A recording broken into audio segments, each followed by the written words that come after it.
Hello students, welcome to my class economics. Student, आज की इस क्लास में हम डिस्कस करेंगे क्लास 12th के टॉपिक इनकम मेथड को। According to this method, income received by all the residents of country for rendering their productive services. Student, जितने भी रेसिडेंट्स है कंट्री में, वो जो भी प्रोडक्टिव सर्विसेज देते हैं और उसके बदले में उनको जो फैक्टर इनकम मिलती है वो एडेड अप होती है नेशनल इनकम को ऑब्टेन करने के लिए। The sum total of all the factor income earned within the domestic territory of the country is known as domestic income. Student, जितना भी सम टोटल होता है फैक्टर इनकम का और जो डोमेस्टिक टेरिटरी के विद इन इनकम किया हुआ वो डोमेस्टिक इनकम बोला जाता है, उसे डोमेस्टिक इनकम कहते हैं। डोमेस्टिक इनकम को एनडीपी-एफसी भी बोला जाता है। तो स्टूडेंट्स, हम देख लेते हैं अब इसके कंपोनेंट्स फैक्टर इनकम के। Components of factor income. First, compensation of employ, इसको हम शॉर्ट में COF भी बोलते हैं student. It refers to amount paid to employees by employer for rendering productive services. Students, ये जो अमाउंट पेड किया जाता है इसमें एक एम्प्लॉयर एम्प्लॉय को पेड करता है जो एम्प्लॉयज ने उसको सर्विसेज दी हैं, प्रोडक्टिव सर्विसेज जो उसको दी हैं उसके बदले में। It included all the payments or benefits which the employees received directly or indirectly from the employer. इसमें वो सारे पेमेंट भी इंक्लूड होते हैं स्टूडेंट्स जो बेनिफिट्स एम्प्लॉयर एम्प्लॉयज को देता है डायरेक्टली और इनडायरेक्टली। इसमें 3 एलिमेंट्स है स्टूडेंट्स, वो देख लेते हैं। Wages and salaries in cash. Wages students regular basis पर दी जाती है और सैलरीज जो है वो मंथली बेसिस पे दी जाती है। देखिए स्टूडेंट, अगर हम किसी से कुछ काम करवाते हैं तो उसके बदले में उसको पैसा देते हैं। मतलब जो हम काम करवा रहे हैं तो हम हो गए एम्प्लॉयर और जो काम कर रहा है हमारा वो हो गया एम्प्लॉय। तो एक एम्प्लॉयर एम्प्लॉयज को डायरेक्टली और इनडायरेक्टली ये बेनिफिट्स दे रहा है। इसमें फर्स्ट है wages and salaries in cash. Wages regular basis पे दी जाती है स्टूडेंट्स और सैलरी मंथली बेसिस पे दी जाती है। नेक्स्ट में स्टूडेंट देख लेते हैं wages and salaries in kind. देखिए स्टूडेंट्स, हम डायरेक्टली और इनडायरेक्टली एम्प्लॉयज को बेनिफिट्स दे रहे हैं, तो वो बेनिफिट्स में हम उसको या तो रेंट फ्री होम दे दिया, फ्री कार दे दी और फ्री मेडिकल दे दिया। इस तरह की जो उसको फैसिलिटीज जो दी है तो वो सैलरीज इन काइंड में आती है। नेक्स्ट में स्टूडेंट देख लेते हैं कि employers contribution to social security scheme. देखिए स्टूडेंट, सोशल सिक्योरिटी एक अमाउंट भी इसमें इंक्लूड होता है। एक एम्प्लॉयर जो है वो एम्प्लॉयज को मान लो सैलरी दे रहा है 10,000 रुपीज और मान लो इसमें से 500 रुपीज प्रोविडेंट फंड का निकलता है, प्रोविडेंट फंड के लिए अगर जाता है तो इसमें क्या होगा स्टूडेंट्स की जो एम्प्लॉयर होगा वो इसमें 250 कंट्रीब्यूट करेगा और जो 250 बचा वो एम्प्लॉयज को कंट्रीब्यूट होगा। और इसमें हम सिर्फ एम्प्लॉयर का कंट्रीब्यूशन ही इंक्लूड करेंगे क्योंकि इसमें हम इनकम मेथड की बात कर रहे हैं। अगर हम एम्प्लॉयज के कंट्रीब्यूशन को भी अगर इसमें ऐड करेंगे वो तो एम्प्लॉयज का एक्सपेंडिचर हो गया। इसीलिए इसमें याद रखिएगा स्टूडेंट्स की एम्प्लॉयर कंट्रीब्यूशन ही इसमें ऐड होता है। नेक्स्ट में देख लेते हैं student rent and royalty. Rent is that part of national income which arises from ownership of land and building. अगर स्टूडेंट्स हम किसी को लैंड देते हैं फॉर एनी पर्पज, मान लो हमने शॉर्ट टर्म यूज के लिए दिया, तो वह उसके बदले में जो हमें अमाउंट मिलेगा तो वो क्या हो जाएगा, रेंट हो जाएगा। ठीक है student. Royalty refers to income received from granting leasing rights of subsoil asset.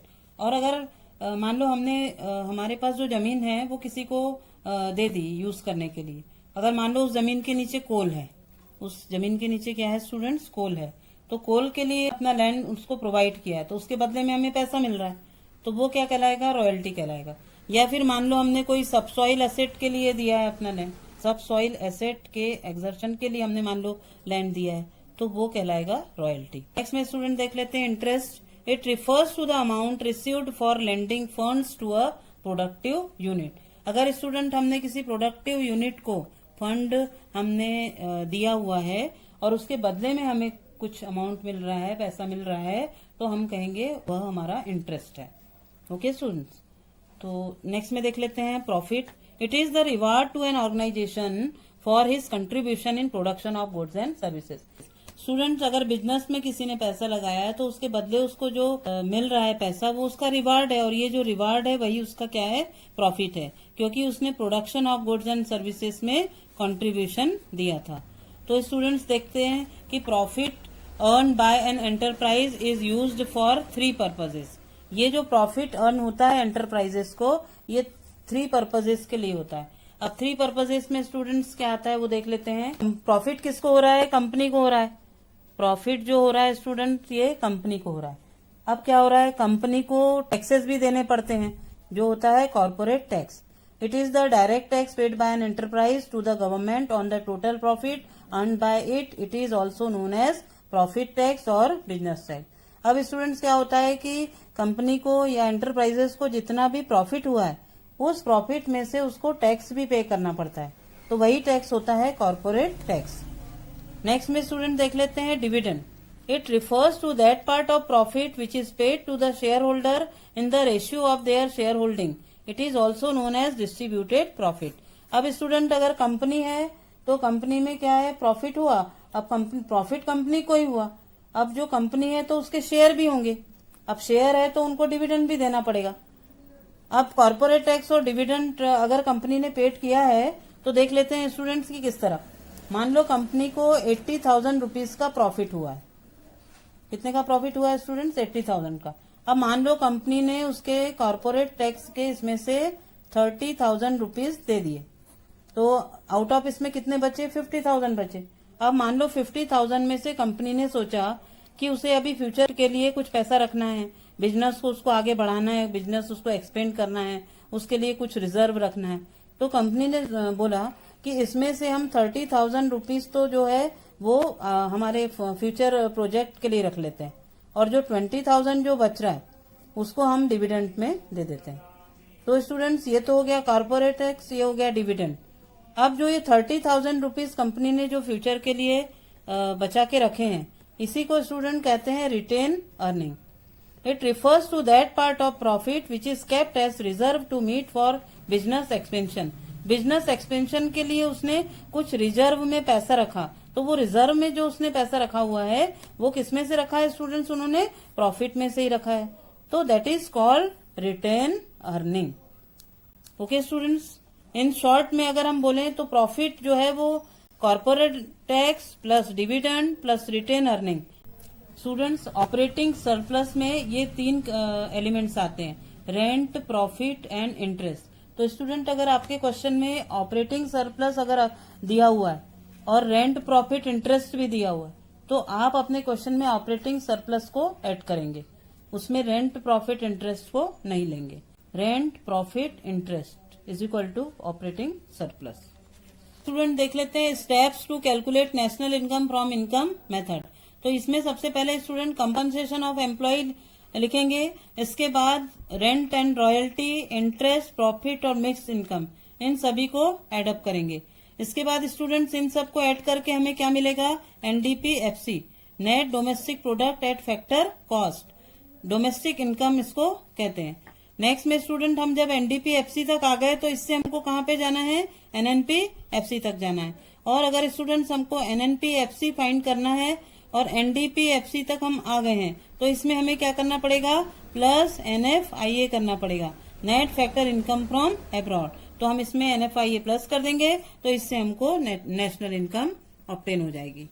Next में स्टूडेंट देख लेते हैं कि इनकम मेथड के क्या क्या प्रिकॉशंस है, what are the precautions of income method. तो फर्स्ट में है स्टूडेंट की ट्रांसफर इनकम, जैसे कि स्कॉलरशिप है, डोनेशंस है, चैरिटी है, ओल्ड एज पेंशन है, ये इसमें इंक्लूड नहीं की जाती है। It is not included in the national income. They are not connected with any productive activities. ये क्यों इसमें एडप्ट नहीं की जाती स्टूडेंट, क्योंकि ये प्रोडक्टिव एक्टिविटीज नहीं है। Second, income from sale of second hand goods will not be included. Third में स्टूडेंट देख लेते हैं income from sale of shares, bond and debenture will not be included. Wind falls gains, जैसे income from lottery, अगर कोई income हो गई है तो ये भी उसमें इंक्लूड नहीं होगी, क्योंकि इसमें प्रोडक्टिव एक्टिविटी है वो कनेक्टेड नहीं है। नेक्स्ट में देख लेते हैं student payment out of past saving is not included. Past में मैंने कोई सेविंग कर रखी है तो वो भी इसमें इंक्लूड नहीं होगी। Indirect taxes are not included in national income of factor cost. However, they are included in national income at market price.